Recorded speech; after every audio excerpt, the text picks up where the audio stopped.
Moraï Verabotaï, Mishpacha Yekara, Maazinot ou Maazinim Yekarim. Cette semaine, nous devons lire deux parashiot, Haremot et Kedoshim. Et le lien entre ces deux parashiot me paraît évident, parce qu'il s'agit d'abord, essentiellement dans Haremot, de la mitzvah la plus importante, éventuellement de toute l'année, à savoir le Yom Kippourim. Ce qui paraît tout à fait étrange, c'est que cette fête aussi célèbre que ça et qui permet d'expier tous les péchés de l'ensemble du peuple d'Israël va mettre en vedette une seule personnalité, à savoir le Kohen Gadol. Et là, je me trouve un peu perplexe.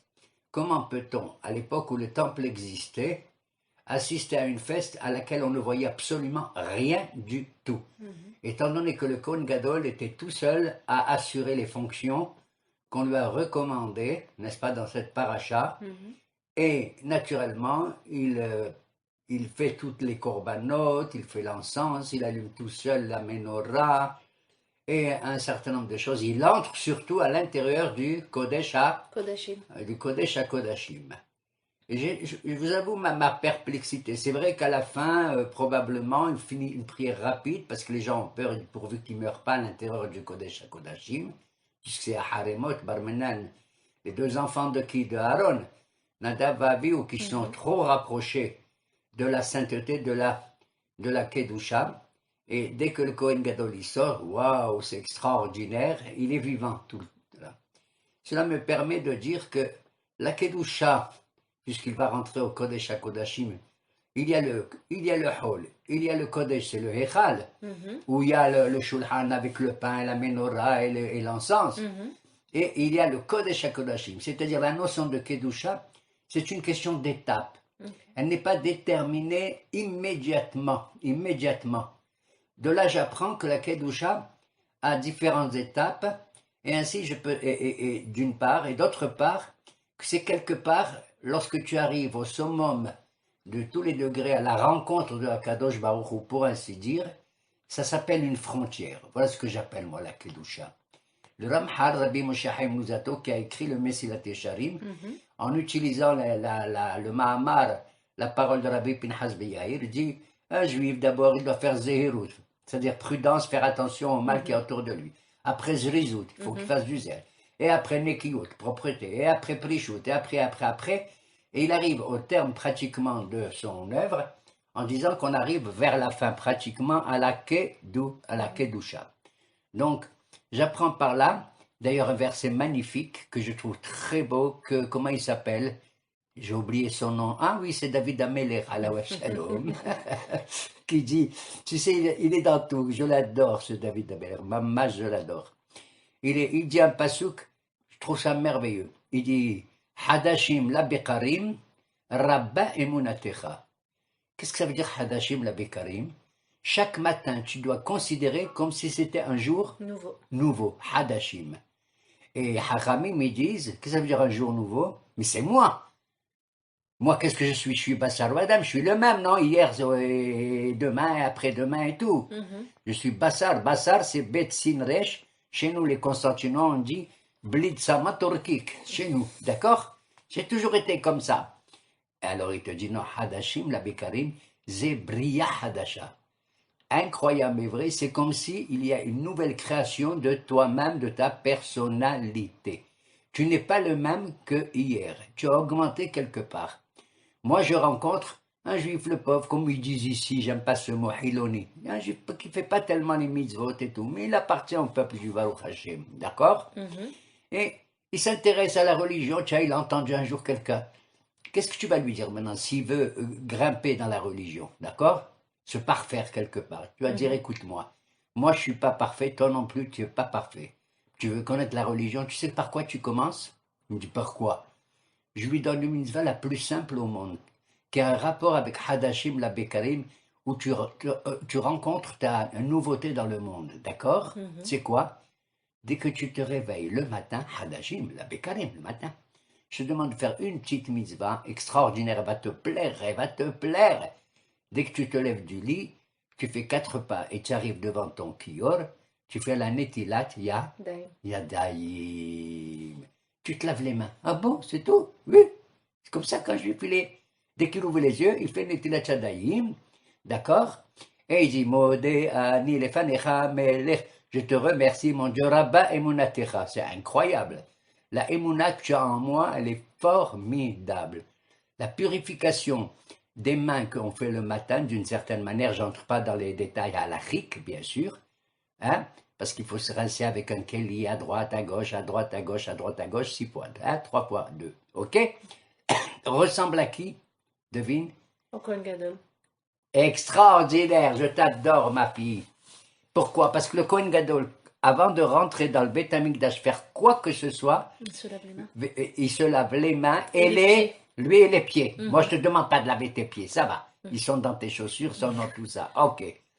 Donc, tu vois que la Netilat Yadayim, et dis-moi, les rabbins, où ils ont vu? Il y a écrit qu'il faut la Netilat Yadayim tous les matins dans la Torah? Non.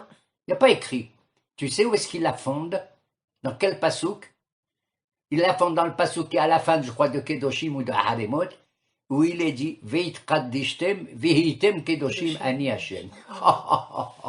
Veit Kaddishtem, vous deviendrez saints, Vehitem Kedoshim, et vous serez saints. Veit Kaddishem, ça veut dire vous-même, vous devez gravir cet échelon, vous-même, et vous serez saints, d'accord? Ani Hashem. Veit Kaddishtem, Ze Maim Rishonim, c'est la Netilat Yadayim. Vehitem Kedoshim, Ze Maim à Haronim, que certains considèrent comme c'est une chouva. Après le repas, on se lave les mains parce que, au cas où, avec ce qu'on a mangé, on a mélangé avec du sel qui était dangereux. À l'époque, c'était le sel de Sodome ou Amora. Il faisait mal aux yeux. Alors, il faut se rincer les doigts pour ne pas se toucher les yeux et tout et tout. Vit kadishtem, vihitem kedoshim. Je donc, très modestement, donc une définition rapide, même si la kedusha, selon le Ramchal et d'autres, c'est l'étape supérieure pratiquement de tout développement spirituel. Moi, j'appelle ça un gvoul, une frontière. Un gvoul entre quoi et quoi?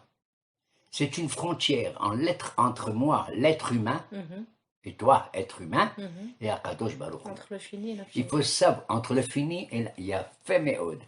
Il y a, qu'on le veuille ou non, on ne peut pas arriver à la Kedusha d'Akadosh Baruch Hu. Mais il souhaite qu'on soit Kedoshim, qu'on se rapproche le plus et qu'il y ait une frontière malgré tout. Parce que c'est pas possible que le fini devienne infini. Tu comprends? Ouais. Et donc, la Kedusha, c'est une frontière, mais la plus proche qui te préserve de tout danger. Et je ne sais pas pourquoi dans ma tête, j'ai comparé ça aussi à une autre mitzvah. Tu sais laquelle? Un type, il construit son monde. Il a sa vie sur terre. Il fabrique une maison. Ah, une maison. Il fait une maison. Bien sûr, il y a la mezouza, il y a tout ce qu'il faut et tout. Mais on lui dit, tu sais, fais attention, toi tu as construit quelque chose, fais attention, Barmenan, de ne pas tomber dans la gloire, dans la richesse, dans tout ça, et même physiquement de ne pas tomber. Quelle est la mitzvah qu'il faut faire dans une maison pour pas tomber? Gader. Le ma'ake. Il a fait. Ve'asitam. Kitibne ba'it hadash, quand tu construis une maison nouvelle, waouh, c'est ma maison. Quelle ta maison, va te faire voir ailleurs. Bien sûr, c'est ta maison, mais tu dois faire un ma'ake, un parapet. Barmenan, parce que si tu ne fais pas un parapet, ta richesse et ta maison risquent de te faire tomber. Barmenan. Donc il faut vraiment ce que j'appelle une frontière. Savoir, pas comme Nadab Avihu, les pauvres, qui sont allés au-delà d'un mysticisme dangereux, pour ainsi dire, même si leur cœur était totalement prépondérant pour cela, hein, mais il faut savoir se limiter dans le mysticisme, dans une certaine hassidoute et tout, qui devient une yora, qui devient une certaine prétention. Et nos haramim, naturellement, nous disent qu'il faut savoir comment limiter et mesurer les choses. Ils ont donné un petit passouk aussi. De qui? Je ne sais plus de qui. Comment il s'appelle? Ah, David Amelech, alaou shalom.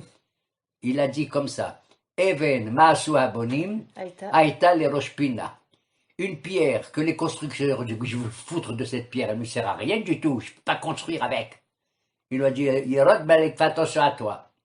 Even ma'asu abonim. Tu sais cette pierre, qu'est-ce qu'elle va devenir un jour?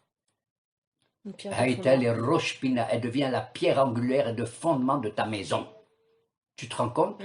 Tu vois un type, c'est une pierre, il est dur comme la pierre, Sahiloni, d'accord? tu peux pas savoir qu'un jour, j'ai envie de pleurer, celui-là, il deviendra le plus grand sadique du monde, le plus grand kadosh du monde, tu n'en sais rien. Il y a beaucoup de gdolim, c'était comme ça, tu sais, ma fille. Beaucoup, beaucoup, beaucoup. Even Masu Abonim Aïta le Rosh Pina. Et là-bas, la Gemara a dit, c'est quoi Even? Even, c'est assurer la frontière de la relation, à la fois l'amour et la frontière entre Even, c'est quoi? Av Ben. et Ben, le père et le fils. Waouh, d'assurer la suite, t'entends? Que le père n'est père que s'il a un fils, et le fils n'est fils que s'il a un père. Ev, Av, Ben, Av, Ben. Ils ont dit, bon, celui-là qui a fait la Nitla Tchadaïm, il a dit, ah, qu'est-ce que, monsieur le rabbin, quoi encore?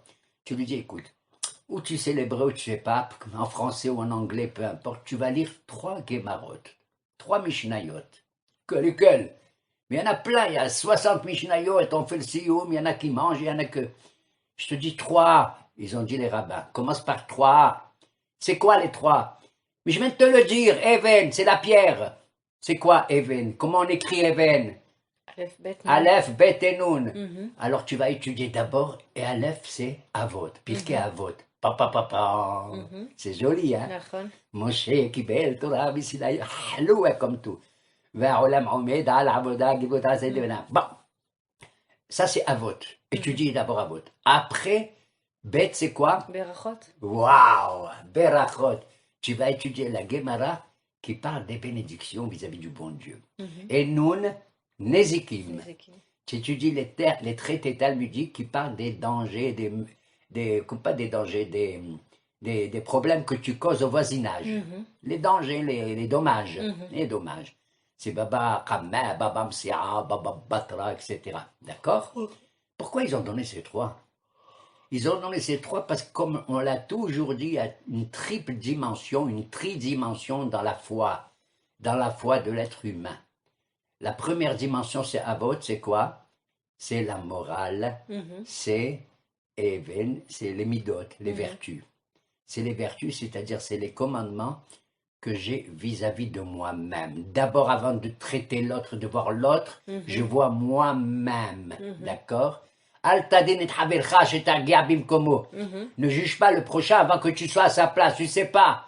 Tu sais pas pourquoi il a pris la voiture aujourd'hui. Peut-être sa femme, elle va accoucher, peut-être qu'il est malade, peut-être que il travaille dans le MADA, etc.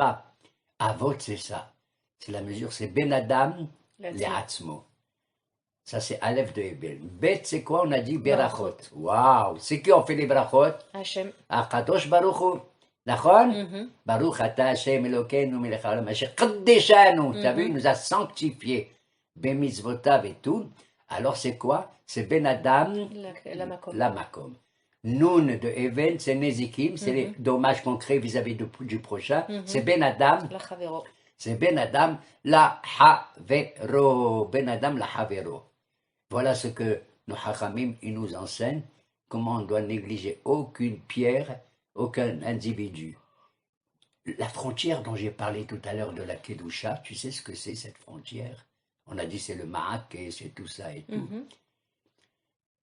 J'ai dit comment nous, tout le peuple, on est dehors le jour de Kippour. On voit rien du tout. Et il y a une seule personne, une individualité qui travaille tout seul, qui fait tout. En quoi il y a une frontière entre nous et lui? Non. En vérité, c'est une frontière, mais il faut savoir comment la comprendre. Aimer les frontières. Le Kohen Gadol, c'est ce que j'appelle l'individualité par excellence, par excellence. C'est pour ça qu'il a été choisi comme Kohen Gadol. Descendant de Aaron à Kohen, Alaou Shelo, Mohev et Taberiot, Mkarban la Torah. Et nous, on est là. Est-ce que nous, on est tout seul? On n'est pas, on n'a rien à voir avec... Non. Il y a le fait qu'il faut réaliser le lien à travers cette frontière entre l'individualité et la collectivité. Papa, c'est notre ambassadeur. T'as compris? On a choisi le plus hlou parmi nous pour nous représenter vis-à-vis d'Akadosh Baruch Hu. Pourquoi? Parce que si on rentre tous le jour de Kippour, au Beth Amikdash, chlatum dadalina. T'as compris? Je traduis en yiddish, on est foutu. Si on rentre tous, celui-là il veut faire d'abord le Ktoret, celui-là il veut faire ça, celui-là c'est moi. Tu les connais toi? Hein? Je ne veux pas dire les shkan. les Mgharbiyens, les Constantinois, les Tunisiens et tout, tu sais très bien. Je les adore tous, la vérité. Maman, je les adore tous. Je sais que cette semaine, il y a des grands rabbins marocains. Ils ont envoyé une lettre terrible à une grande personnalité représentative du judaïsme, dans lesquelles, presque avec des larmes, lui disent « Basta, tu nous traites de toïm, de gens qui ne savent rien du tout. Nous avons nos minhagim et tout. Donc il faut respecter les minhagim de toutes les communautés, tu comprends? Mais le jour de Kippour, on va choisir un Kohen Gadol qui connaît le yiddish, l'arabe, le ladino, l'espagnol et l'éthiopien. T'as compris? Il est comme dans le Sanhedrin qui connaît les 70 langues. Un juif, c'est quelqu'un qui a en lui les 70 langues, les 70 cultures. Dieu nous a choisis, pas en dehors de toutes les nations, mais grâce à toutes les nations. À partir de toutes les nations. Et voilà. Pour continuer cette idée de la tridimensionnalité du judaïsme, d'accord? Il y a 3 rabbins dans la Gemara. Ils disent, mesdames et messieurs, tu sais combien dans la Parashat Kedoshim et des mitzvot? 70. C'est incroyable. Hein? C'est plus du 10e de toute la Torah. D'accord? Eh bien, mais il y a trois rabbins comme ça, ils disent, oui, les mitzvot, c'est beau et tout, d'ailleurs, on va avoir quelques-unes avant de terminer le cours. Quelle est la mitzvah essentielle, toi, monsieur Rabbi Akiba? Moi, Rabbi Akiba? Oh, tu sais que Moshe Rabbeinu, il aurait voulu que la Torah soit donnée par Rabbi Akiba, je raconte pas l'histoire. Un jour, il a assisté à un cours de Rabbi Akiba, et Moshe, il comprenait rien du tout. Parce que ce monsieur Akiba, que Dieu le bénisse, Allah wa shalom, il faisait du pile-poule. Et les gens, ils connaissent. Il y a un, il a dit, mais je comprends pas cette halakha que tu parles, Rabbi Akiba, on l'a jamais vu, où elle est? Il leur a dit, halakha, les Moshe, Missinai. Moshe était derrière les dernières rangées. Il a dit, Khlet Aliyah. Tu te rends compte? Même ce que moi, j'ai pas compris, lui, il a dit, c'est halakha, les Moshe, Missinai. Alors, ils étaient les 3 rabbins comme ça, dans la Gemara, et ils ont dit, dis-moi, Akiba, quelle est la mitzvah essentielle dans Kedoshim? Toi, dis-moi, dans la Torah, et qui représente toutes les mitzvot, comme le Kohen Gadol qui représente tout Israël dans le cœur des Kodashim. L'homme, il leur a dit, et c'est connu, Ahavta lereacha kamocha, ani Adonai. Tu aimeras ton prochain comme toi-même, je suis l'Éternel. D'accord? D'ailleurs, tu sais qu'il y a plus tard une autre religion qui sort de chez nous et qui a pris ce commandement comme étant l'essentiel. Faites, aimez-vous les uns les autres et tout. Enfin, peu importe. Nous, la Kedusha, tu sais, c'est de réaliser le lien entre la personnalité, l'individualité et la collectivité. Un homme qui est kadosh, c'est un homme qui vit au sein d'une société. Il faut qu'il l'aime, il faut qu'il se marie, il faut qu'il ait des enfants, il faut qu'il paye les impôts, etc., etc. D'accord? Chez eux, c'est le contraire. Un saint, chez eux, il est enfermé et c'est fini. Ça veut dire que la sainteté chez eux, le saint des saints, c'est un mauvais dessein. Mamache, ça veut dire que c'est la mort, pour ainsi dire. Avec eux, si tout le monde est saint, c'est fini, l'humanité elle crève. Alors que chez nous, au contraire, c'est la vie. La Kedusha, c'est la vie, durant la vie. Hein? Et donc, il leur a dit, c'est ça, tu aimeras l'Éternel, ton prochain comme tu aimeras ton prochain comme toi-même, je suis l'Éternel. Le deuxième rabbin le dit, et toi? Il dit, pas du tout. Quoi, pas du tout? Il a dit, lui, il dit qu'il faut aimer l'autre, il faut aimer l'autre. Moi, je te dis, qu'est-ce que c'est? Il y a un pasuk à la fin du livre, de la Parashat Bereshit, quand Dieu a créé les générations, et Adam et tout, il a dit là-bas, Zé Sefer Toldot Adam. Ceci est le livre des générations de l'être humain, de l'homme. C'est une mitzvah, ça? Il dit oui. Tu prends conscience que chaque individu, il est inscrit dans le livre que Dieu, des générations que Dieu il a fait. Alors, il se tourne vers le 3e, dis-moi toi, je crois que c'est Rabbi Yossi Ada, ou Ben Azaï. Toi, c'est quoi la mitzvah la plus importante, toi? La mitzvah la plus importante, ça devait être Ashkan, je te jure.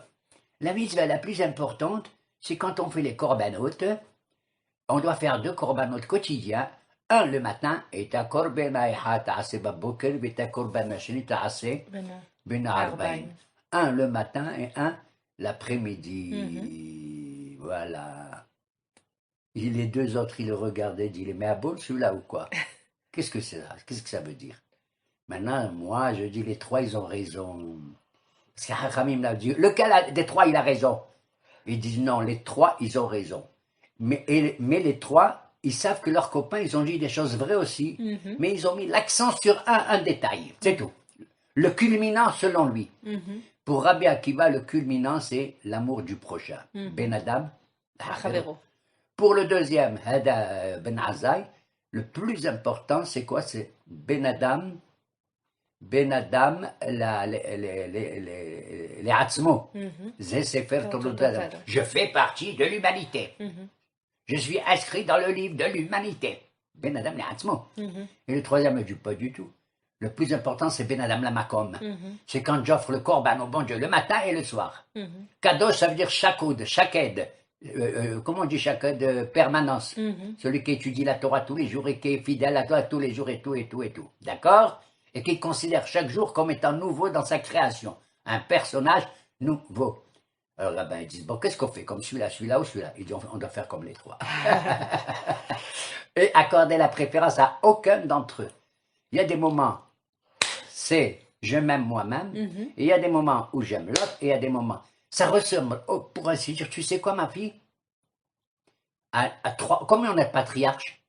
3. Qui c'est? Abraham, Yitzhak et Yaakov. Abraham, Yitzhak et Jacob. Tu sais, c'est les trois. Okay. Qu'est-ce qu'il a dit le bon Dieu à Abraham?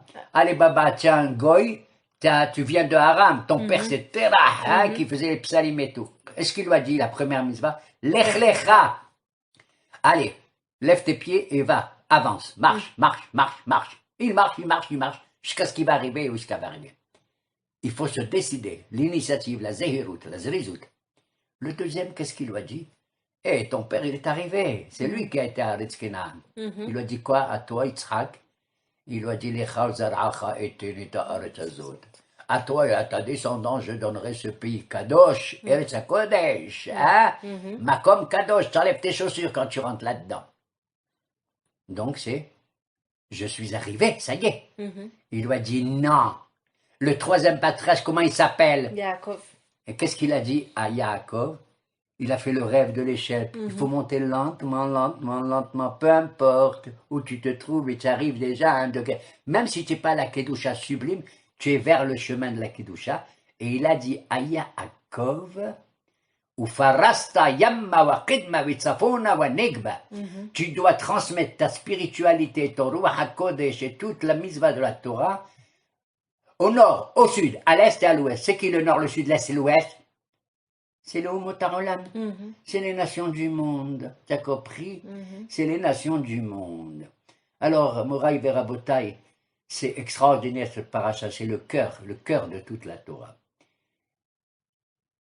Pour être Kadosh, il faut d'abord respecter et aimer son père et sa mère, ne pas faire de l'idolâtrie, faire le Shabbat qui s'appelle Kodesh. D'ailleurs, toutes les brachot qu'on fait dans les jours les plus consacrés, Shabbat, Moadim, etc., comment on les conclut? Mekadesh Israël ou bien Mekadesh Shabbat. Quand tu prends les trois premières brachot qui sont par rapport à Abraham, Yitzhak et Yaakov, la première tu conclus en disant Baruch ata Hashem Magen Abraham.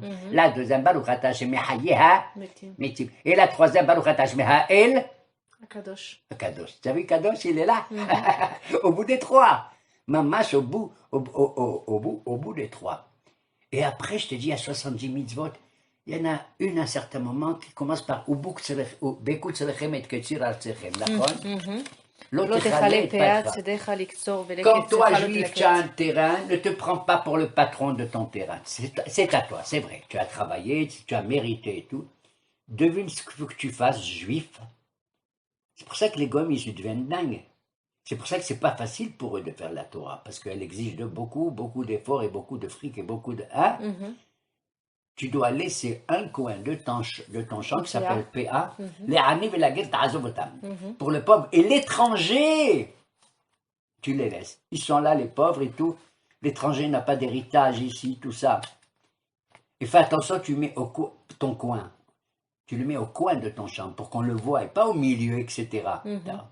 Et quand tu vas maintenant sarcler ta vigne, tu as des raisins et tout, tu vas prendre les grosses grappes et tout, d'accord. Mais si tu vois dans ta vigne des petits raisins isolés comme ça s'appelle des olalot, comme des petits bébés, ne les prends pas, laisse-les aussi aux pauvres.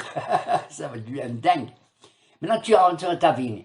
Il y a des raisins qui sont tombés par terre à cause du vent, à cause de la chaleur, peu importe. Ne les ramasse pas, espèce de radin. D'accord? À qui tu les laisses? Aux pauvres, etc., etc. J'ai trouvé cette mitzvah extraordinaire.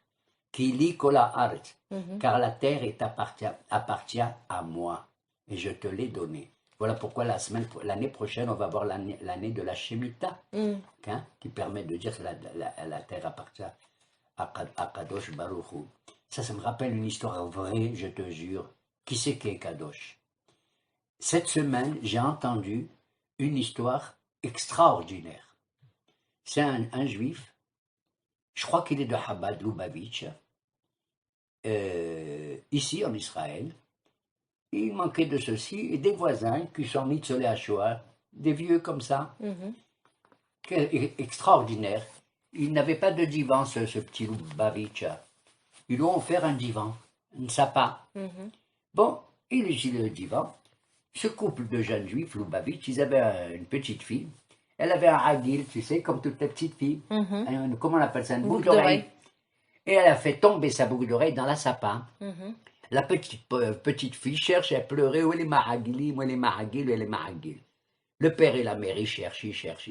Devine, sous la sapa, qu'est-ce qu'il y avait caché? 3 enveloppes.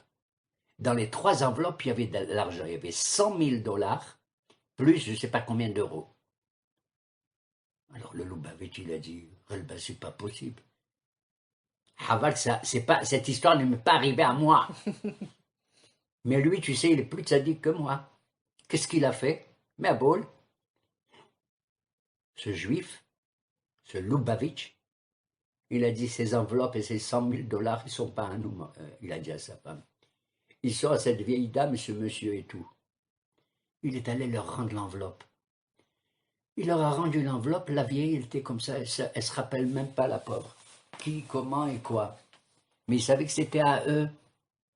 Quand le neveu, le petit-fils de cette vieille, il est venu, lui aussi, il ne sait pas, personne ne sait. Mais c'est eux qui l'ont mis, c'est leur sapin à eux.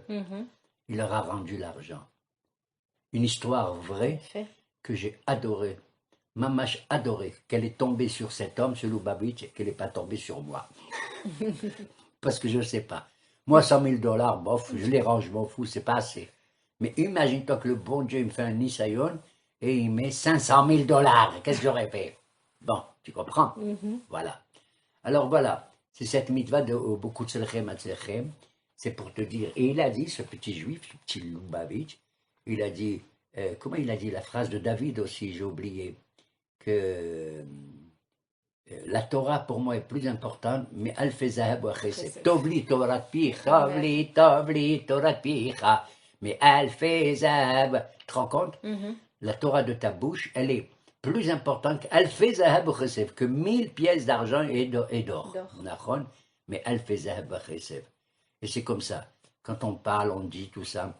Moi, toujours, je dis Be'ezrat Hashem, Adonai Sefatay Tiftah Ufi Yagit Latira. Je ne peux même pas ouvrir la bouche.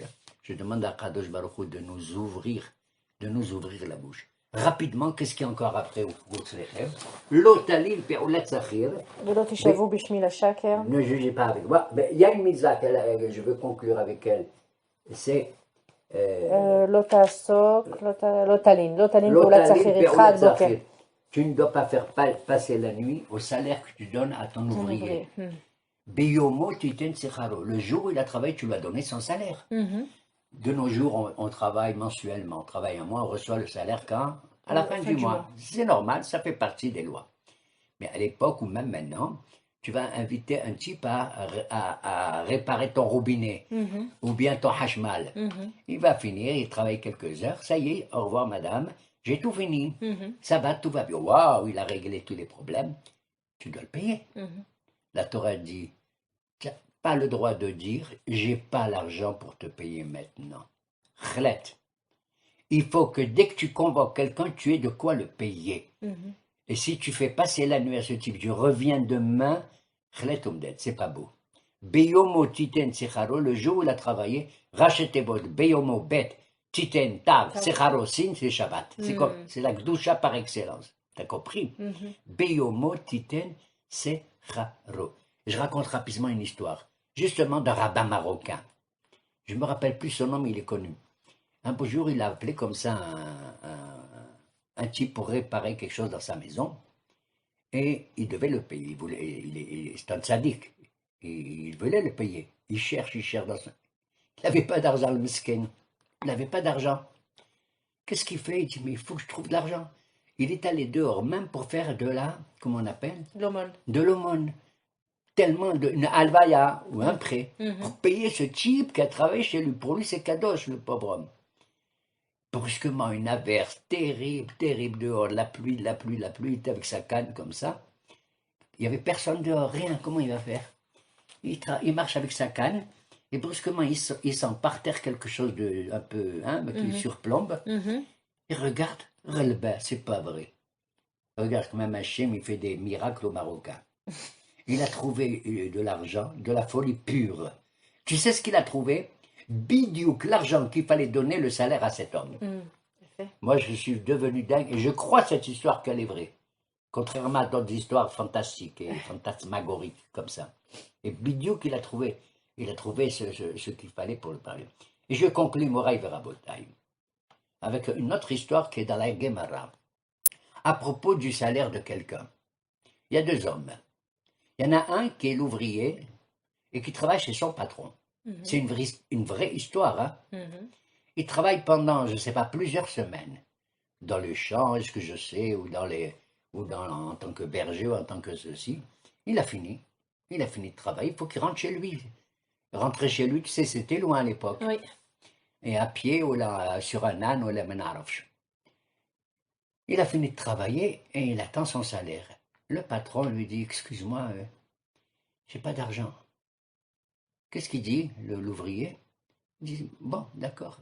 Dans sa tête, il s'est dit, s'il n'a pas d'argent, c'est qu'il a dû le mettre à la banque et qu'il ne peut pas le sortir. Il lui dit, bon, ben donne-moi autre chose à la place, donne-moi un mouton ou je sais pas quoi, une vache. Il lui dit, je peux pas.